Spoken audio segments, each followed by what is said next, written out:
In the last video, I presented the idea that there's sin in the heavens and new earth, and there's sinners that need healing through the gospel message. This view is not heard in most churches. It's not taught in most churches, and is not understood by most churches or most believers. However, I firmly believe that is what God is showing us. Now, let's look at some supporting ideas on that. And when the man had the line in his hand, went forth eastward, he measured 1,000 cubits, and he brought me through the waters. The waters were to the ankles. This was the river in Ezekiel expanding from the east to the west. Again, he measured 1,000 and brought me through the waters. The waters were to the knees. Again, he measured 1,000 and brought me through the water were to the loins.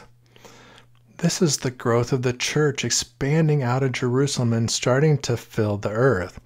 And I will set a sign among them, and I will send those that escape of them unto the nations, to Tarshish, Pul, and Lud that draw the bow, to Tubal and Javan, to the isles afar off.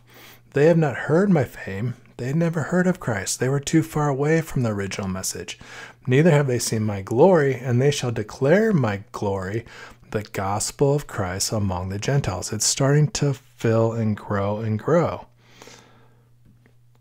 And again he measured 1,000 and brought me through the waterward to the loins. It's growing and growing. Read Isaiah 65 through 66 and see that it's talking about the new heavens and earth, and that there's sin going on then. Afterward he measured 1,000, and was a river that could not pass over, for the waters were risen, and the waters were to swim in, a river that could not be passed over. So no matter how far you swim, you can't get away from the waters.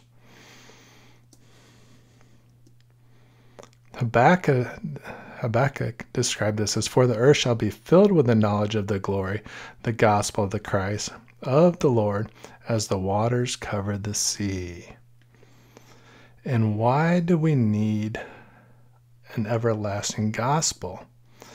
It's because the sin is everlasting on the earth in the new heavens and new earth. Now, this concept is hard to understand because we've been taught so differently.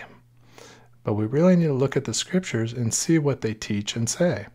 And I saw another angel fly in the midst of heaven, having the everlasting gospel to preach to them that dwell on the earth, and to every nation and kindred and tongue and people. We're going to need the gospel forever because the earth goes on forever and ever. There's a lot of scriptures that talk about this, and we'll start looking at them hopefully more, Lord willing, in the future.